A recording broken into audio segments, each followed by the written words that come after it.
হাতে গোনা আর কয়েকদিন বাকি মাত্র অন্নপূর্ণা পুজোর, তাই জন্য আমরা তাড়াতাড়ি করে পোটোপাড়ায় গিয়ে মা অন্নপূর্ণার অর্ডারটা দিয়ে আসি। এইবারে সম্পূর্ণ আলাদা রকমের তৈরি করা হবে মা অন্নপূর্ণাকে, অন্য রকম সাজে সাজানো হবে। এবছর আমরা ঠিক করি যে মা অন্নপূর্ণা এবং কুমারীকে বেনারসি শাড়ি পরিয়েই সাজাবো। তো তাই জন্য তাদের জন্য সেম বেনারসি কেনা হয়। তো তারপরে আর এবারে অন্নপূর্ণা মায়ের মুখ হবে বাংলার মুখ, তবে আগের বারের থেকে একটু অন্যরকম, একটু ছোট হবে আগের বারের থেকে। তো এরপরে আজকে সকাল সকাল ছাদে উঠে দেখি যে এরকম বাঁশ টাঙানো হচ্ছে ছাদে। তারপরে দিন ওরা আবার আসে, কাপড় টাঙিয়ে দিয়ে যায়। সেই পাকে আজকের দিনটা পয়লা বৈশাখ, তো সকালবেলা একবার চলে আসি ছুটির দিন বলে মা অন্নপূর্ণা কতটা রেডি হয়েছে সেটা দেখতে। এসে দেখি আরও অনেক মা অন্নপূর্ণাকে সাজানো হচ্ছে। তারপরে আমরা বাড়ি চলে আসি। বাড়ি চলে এসে ঠাকুরের জন্য কিছু পোশাক কিনে নিই, কেন পয়লা বৈশাখ বলে কথা, বছরের প্রথম দিন নিজেরা নতুন পোশাক পরি চাই না পরি, ঠাকুরকে নতুন সাজে সাজাতে হবে। তো তাই জন্য আমরা বাড়ি চলে আসি, এসে ঠাকুরের শৃঙ্গার করি। তারপরে আমাকে আবার একটু বেরোতে হবে কুমারীর জন্য ড্রেস কিনতে। তো তাই জন্য তাড়াতাড়ি করে বাড়ি এসে ঠাকুরকে স্নান করিয়ে পুজো দিয়ে তারপরে একটু ঠাকুরের জন্য শ্রীবরণ বানাই, কেননা আমরা ঠিক করি যে মা অন্নপূর্ণাকে আজকে পয়লা বৈশাখ বছরের প্রথম দিন আজকেই আমরা বাড়িতে নিয়ে আসব। তাই জন্য আমাকে শ্রীবরণ বানিয়ে যেতে হয়। তো তারপরে আমি একটু বাজারে গিয়ে দোকানে গিয়ে কুমারীর জন্য লাল পেরে সাদা একটা বেনারসি কিনে নিই এবং কুমারী কি সাজবে তার সমস্ত সাজসজ্জা কিনে নিই। তারপরে আবার বাড়িতে চলে আসি, এসেই আবার আমাদেরকে গোছগাছ শুরু করতে হয়, কেননা বেনে বাজার বাড়িতে এসে গেছে অলরেডি। সেগুলো গোছানো, বরণ ডালা সাজানো সমস্ত কিছু করতে হয়। তারপরে আমরা চলে যাই ঠাকুর আনতে পোটোপাড়ায়। তো আমার ভিডিওটা তোমাদের কেমন লাগছে সেটা কিন্তু জানাতে ভুলো না। রাধামাকে স্নান করিয়ে সুন্দর করে চুলে বিনি করে দিই, কেননা আমি দোকানে যখন গেছিলাম দেখেছিলাম যে রাধা মায়ের বিনি করা চুল কিনতে পাওয়া যায়। তো আমি তখন ভেবেছিলাম যে আমি বিনি করে দেবো মায়ের চুলে, তো কেমন লাগে আমি সেটা দেখব। তো বিনি করে দিলাম। যাই হোক, তারপর এইটা হচ্ছে আমার বাড়ির ছোট গপু। তো ছোট গপুকেও সুন্দর করে সাজিয়ে দিচ্ছি, রেডি করে দিচ্ছি। যাই হোক, গপুকে রেডি করার পর আমি যাকে রেডি করছি সেটা হচ্ছে নারায়ণ। আর এই নারায়ণ অনেক আগে কেনা, আমার বাবা কিনেছে। তারপরে লক্ষ্মীকে একটু সুন্দর করে সাজিয়ে নিই। তারপরে এই যে এটা হচ্ছে আমার বড় গপু। তো আমি আমার বড় গপুকে সুন্দর করে সাজাই এবং রেডিও করি। তো তোমরা জানিও ছোট গপুকে বেশি সুন্দর লাগছে না বড় গপুকে, দুজনকেই সুন্দর করে সাজাই, কার ড্রেসটা সুন্দর হয়েছে। তারপর একটু প্রসাদী থালায় প্রসাদ নিয়ে নিই, ঠাকুরের খাবার দিয়ে দিই। তো দেওয়ার পর আমাকে আবার একটু শ্রীবরণ বানাতে হবে। তো আমি শ্রীবরণ বানাই, আমি আজকে অনেক বছর পর শ্রীবরণ আমি আমার শ্রীবরণে আজকে কোনো কালার ব্যবহার করিনি। আজকে সম্পূর্ণ আমি করছি যে কালার সেগুলো আমি বলছি। এর মধ্যে ইউজ হয়েছে আলতা, সিঁদুর, তারপরে বাসন্তী কালার, যে পোলাওয়ে ব্যবহার করা হয় সেই বাসন্তী কালার, আর পঞ্চগুড়ি। তো এগুলো দিয়ে আমি শ্রীবরণটাকে মোটামুটি বানাই। আজ থেকে অনেক বছর পর আমি শ্রীবরণ বানাচ্ছি। আগে আমি শ্রীবরণ প্রচুর বানাতাম, বাট আমি এখন বানানো ছেড়ে দিয়েছি। তো আর খুব তাড়াহুড়োর মধ্যেও ছিলাম, আগে থেকে বানালে একটু হয়তো ভালো করতে পারতাম, কিন্তু সেই সুযোগ তো হয়নি। তো যাই হোক, তো আমার শ্রীবরণটা কেমন হয়েছে সেটা কিন্তু তোমরা কমেন্টে জানিও। আর এতটাই তাড়াহুড়োর মধ্যে রয়েছে, আবার আমাকে বেরোতে হবে। এমনিতেই তো বাড়িতে পুজো, আর রেস্ট নেওয়ার কোনো উপায়ও নেই।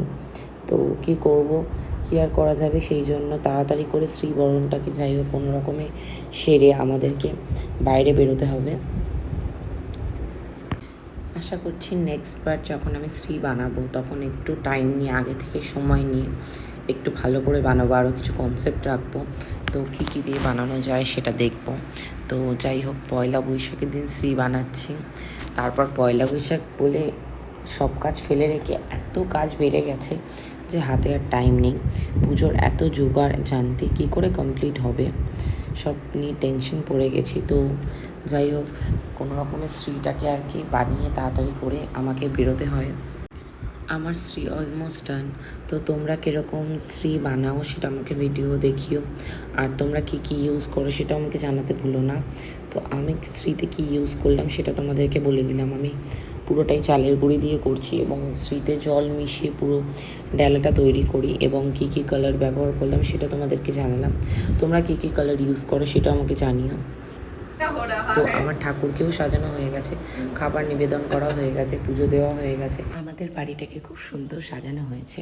কেমন লাগছে তোমরা জানিও, লাইট ফাইট দিয়ে, তারপর স্পটলাইট মেরে কেমন লাগছে সেটাও জানিও। আর মণ্ডপের ভিডিও তোমাদের কাছে ছাড়বো। আমাদের ঠাকুর অলমোস্ট ডান। তো আমরা এসে গেছি এবার ঠাকুরকে নিয়ে যেতে। তো আর তর সইছে না, আমাদের মাকে ঠিক এরকমই লাগছে। আর কিছুটা বাকি, আর কিছুক্ষণের মধ্যেই কমপ্লিট। যাই হোক, অলরেডি আমাদের মা পুরো শয্যায় সজ্জিত হয়ে গেছে। তাই আমরা এবার মাকে ভ্যানে তুলেছি, এবার বাড়ি নিয়ে যাব। তো মায়ের শাড়িটা কেমন লাগছে জানাতে বলো না। এটা কিন্তু একদমই বেনারসি শাড়ি, খুবই সুন্দর লাগছে। লাল পেরে সাদা বেনারসি শাড়ি এবারে মাকে পরানো হয়েছে।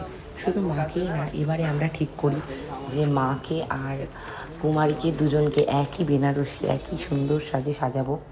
তো তাই আমার অন্নপূর্ণা মা, কুমারী মা দুজনকেই সুন্দর করে সাজিয়েছি। এই হচ্ছে নন্দী।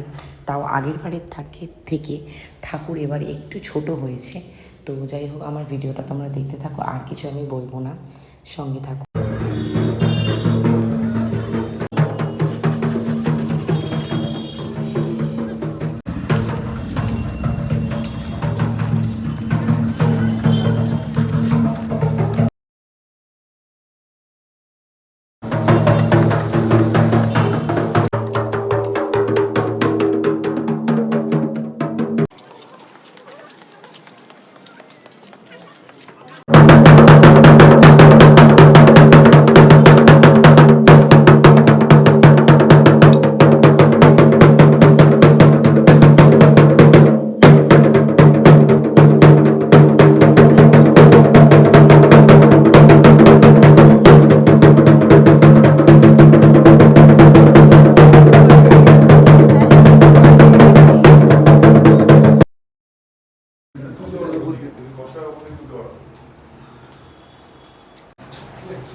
আস্তে আস্তে পুরো পাঠানো দেখা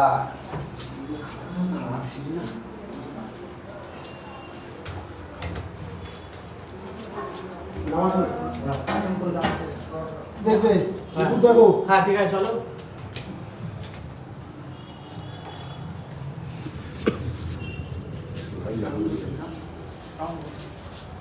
এই জলের বালতি সরাও, সরাও। মো হ্যাঁ ধান আছে দিস নি, সব দেওয়া হয়ে গেছে। কোথায় ধান করে দিছিস? সব আছে। দেওয়া আছে দেখে নিচ্ছি। সোজা দেখবে, হ্যাঁ সোজা রাখো। কন্ডিশন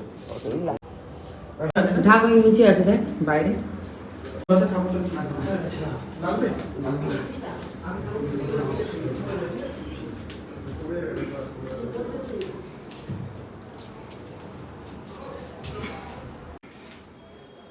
সিঁড়িগুলো এত খারাপ খারাপ।